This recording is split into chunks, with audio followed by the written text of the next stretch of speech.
आज के वीडियो में हम लोग उसके सारे टॉपिक्स पढ़ चुके हैं। पहले चैप्टर का पूरा टॉपिक लगभग पढ़ चुके हैं। और यदि फिर भी कहीं कोई दिक्कत हो तो आप कमेंट बॉक्स में लिखें या पर्सनली आप पूछें। अब है आगे जो हम लोग का लगभग लास्ट टॉपिक हम कहें एक तरीके से, तो वो है रेंसिडिटी। देखिए यहाँ बोर्ड पर मैंने लिखा है रेंसिडिटी। रेंसिडिटी क्या होता है? तो ये एक बहुत बड़ा टर्म नहीं है, ये एक छोटा टर्म है जो हम लोग जानते हैं, बहुत पुरानी बात नहीं। देखिए, फैट्स एंड ऑयल मटेरियल हो, कोई भी चीज हो जो जिसमें तेल की मात्रा हो, जैसे चिप्स तेल में छना हुआ चीज, या जिसमें तेल या ऑयल मिक्स्ड हो, इस ढंग का चीज, जो कि जब एरियल ऑक्सीडेशन जब उसका हो, यानी एयर के कांटेक्ट में आए, एयर से रिएक्ट करे या एयर उसको मिले, ऑक्सीडाइज्ड वो हो, तो वो उसका दो चीज बदलना चाहिए। एक पहला तो स्मेल बदल जाए और दूसरा टेस्ट बदल जाए, यानी वो खट्टा टाइप का लगने लगे। जैसे यदि हम लोग जो भी पैकेज्ड चिप्स होता है, यदि उसको हम लोग खुला छोड़ दें तो दो चीज़ होगा, एक तो वो नरम हो जाता है, दूसरा उसके टेस्ट पर भी असर पड़ता है और उसके स्मेल पर भी असर पड़ता है। फूड को देख लीजिए आप, बहुत देर तक कुछ फूड है जिनमें ऑयल कंटेनिंग वाले फूड हैं, उनको यदि हम बहुत देर तक एरियल ऑक्सीडेशन में छोड़ दें तो उनमें बैक्टीरियल एक्शन होगा, और बैक्टीरियल एक्शन की वजह से उनका जो स्मेल और टेस्ट है दोनों चेंज हो जाएगा। तो ये मार्क्ड हुआ किससे? Change in smell and taste से। लेकिन इसमें जो रोल प्ले किया वो क्या था? Aerial oxidation. और कैसे फूड पर? वैसे फूड पर जिनमें ऑयल कंटेनिंग मटेरियल्स हो, ऑयल कंटेन करते हो या फैट्स कंटेन करते हो, ठीक है, और उन पे जब ऑक्सीडेशन हुआ तो उनका अनप्लेजेंट स्मेल, यानी स्मेल भी बहुत खराब हो गया और अनप्लेजेंट टेस्ट भी हो गया, या खराब टेस्ट भी उनमें आ गया। तो ये जो प्रोसेस है, ये पूरा इसी को हम लोग बोलते हैं रेंसिडिटी। अब ये है कि ठीक है, रेंसिडिटी तो हो गया, रेंसिडिटी हो जाता है, चीज़ें खराब हो जाती हैं ऑयल कंटेनिंग या फैट्स कंटेनिंग, तो आखिरकार उसको कंट्रोल कैसे किया जाए? कैसे हम क्या करें कि वो ऑयल कंटेनिंग चीज़ें जो हैं उनमें ना उनका स्मेल बदले, ना उनका टेस्ट बदले, और वो लॉन्ग रेंज ऑर्डर तक टिक सकें। तो इसके भी उपाय मैं बताने जा रहा हूँ आपको। टॉपिक है हम लोग का प्रिवेंशन फ्रॉम रेंसिडिटी। कैसे हम लोग fat and oil containing substances को या फूड आइटम्स को रेंसिडिटी होने से बचाएंगे। तो सबसे आसान तरीका जो आप लोग देखें, चलिए मैं बताता हूँ कैसे आप देखें। सब लोग कुरकुरे खाएं या चिप्स, सब आदमी खाएं, टोटल लोग खाएं। अब आप जरा बताइए कि कुरकुरे वाले पैकेट में बोरा की तरह पैकेट तो बड़ा रहता है, लेकिन उसमें कुरकुरे थोड़ा सा रहता है, तो बाकी क्या भरा रहता है भाई? अंदर में हवा भरी हुई होती है। तो हवा क्या होती है? नाइट्रोजन गैस होती है। तो बाय पैकेजिंग, पहला तरीका हमको वहीं से आंसर मिल गया। By packaging fats and oil containing material by filling nitrogen gas.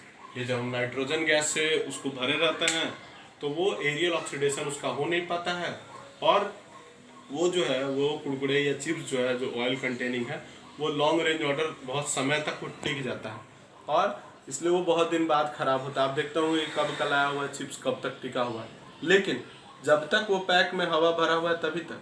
यदि उस हवा को थोड़ा सा पिन मार के निकाल दीजिए और उसके बाद 2-3 दिन बाद खा के देखिए, आपको पता चल जाएगा रेंसिडिटी का असर क्या है।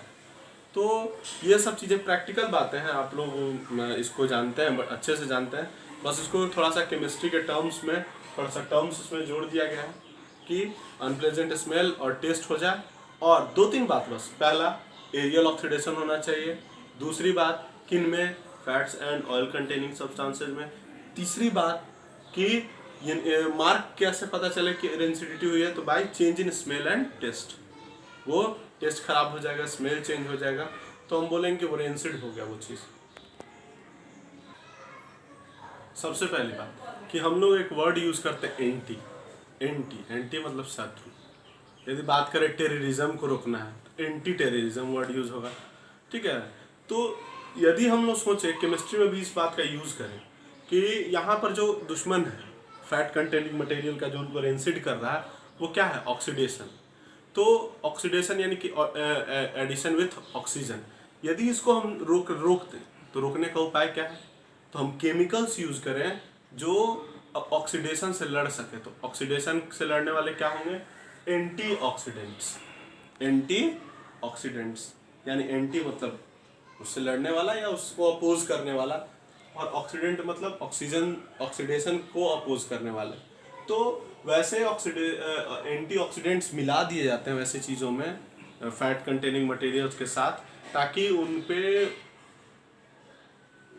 एरियल ऑक्सीडेशन का असर ना पड़े और वो रेंसिड ना हो सकें, ठीक है। तो इसके लिए 2 एग्जाम्पल आपके बोर्ड पर मैंने लिखा है, जरा ध्यान से इसको याद कर लीजिएगा, पूछता भी 1 मार्क्स में कभी कभी।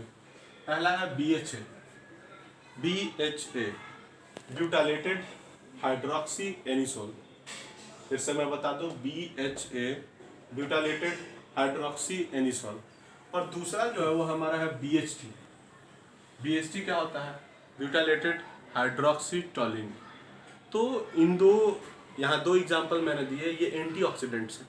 एंटीऑक्सीडेंट्स मतलब ये ऑक्सीडेशन को अपोज करेंगे और हमारे सब्सटेंस को, जो ऑयल कंटेनिंग या फैट्स कंटेनिंग सब्सटेंस, उनको खराब होने से, रेंसिड होने से बचाएंगे। तो ये 2 चीज़ें होंगी। अब है कि और क्या सर, और कोई उपाय है हमको रेंसिडिटी से बचाने के लिए? तो यस, वो उपाय आप करते हैं अपने घरों में। क्या है वो उपाय? 3rd उपाय है आपका कीपिंग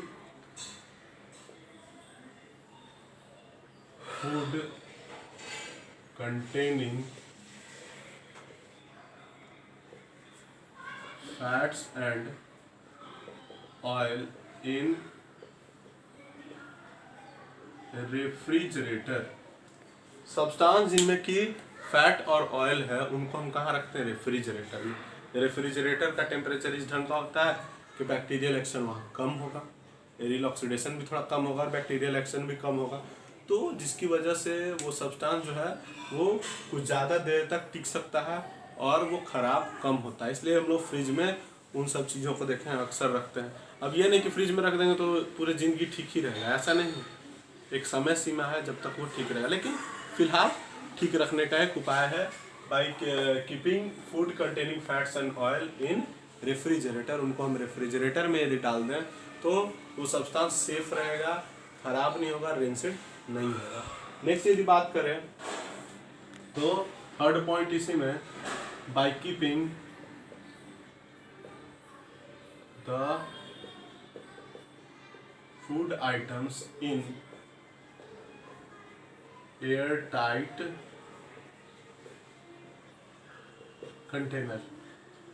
हम सब्सटेंस जिनमें कि फैट्स एंड ऑयल है उनको एयर टाइट कंटेनर में रखें, ताकि एयर से उनका कोई स्पर्श ही ना हो और वो ऑक्सीडाइज ना हो और ना उनका स्मेल या टेस्ट चेंज हो। तो ये सब जो मैंने आज 4 तरीके आपको बताए, ये पहला तो जाने एक बार फिर से रेंसिडिटी क्या है। तो एरियल ऑक्सीडेशन की वजह से fats and oil containing substance जो है या फूड जो है वो उनमें अनप्लेजेंट स्मेल एंड टेस्ट आ जाता है, जिस प्रोसेस को हम रेंसिडिटी कहते हैं। रेंसिडिटी से बचने के लिए हम लोग फिलहाल 4 उपाय का बात किए हैं। नंबर 1 उपाय था, आप लोग पढ़े थे, ये एंटीऑक्सीडेंट का इस्तेमाल, जो यहाँ हम लोग लिखे हैं ब्यूटाइलेटेड हाइड्रोक्सी एनिसोल और ब्यूटाइलेटेड हाइड्रोक्सी टोलिन का इस्तेमाल। दूसरा नंबर जो था वो है हमारा keeping food containing fats and oil in refrigerator. Refrigerator में उन सब चीज़ों को रखें। तीसरा है by keeping the food items in air tight container. Food items को एयर टाइट कंटेनर में रखें। और चौथा पहला ही मैं बता चुका हूँ, लेकिन वो चौथा हुआ। 4 पॉइंट्स मैंने डील किए हैं। पहला जो पॉइंट के रूप में मैंने बताया था और वो उसको मैं फिलहाल चौथा बोल रहा हूँ। पहला था आपका कि फूड पैकेट्स में नाइट्रोजन फिलअप करके उनको रखना, ताकि एयर कांटेक्ट ना हो और वो फूड आइटम्स रेंसिड ना हो सके। तो ये हमारे पास 4 उपाय हम लोग डील किए अभी कि रेंसिडिटी से कैसे हम सब्सटेंसेस को बचा सकते हैं।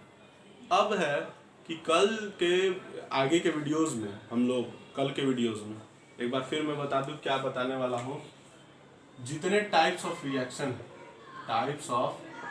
रिएक्शन उन सब को मैं बताने वाला हूँ और सब में एग्जांपल्स दूंगा एक बार फिर से, क्योंकि ये भी एक बहुत इंपॉर्टेंट टॉपिक है जहाँ आप लोगों को दिक्कत होती है। तो उनके एक बार फिर से मैं उनका डेफिनेशन ऐसे ही चर्चा करूँगा। ऐसे तो मैं पढ़ा चुका हूँ, लेकिन हर एक का एग्जांपल दे दे करके मैं आपको एक बार फिर से डील कर दूंगा टाइप्स ऑफ रिएक्शंस। और भी यदि कहीं आपको प्रॉब्लम हो तो आप लोग कमेंट बॉक्स में लिखें, मैं आपको उनका समाधान करूँगा।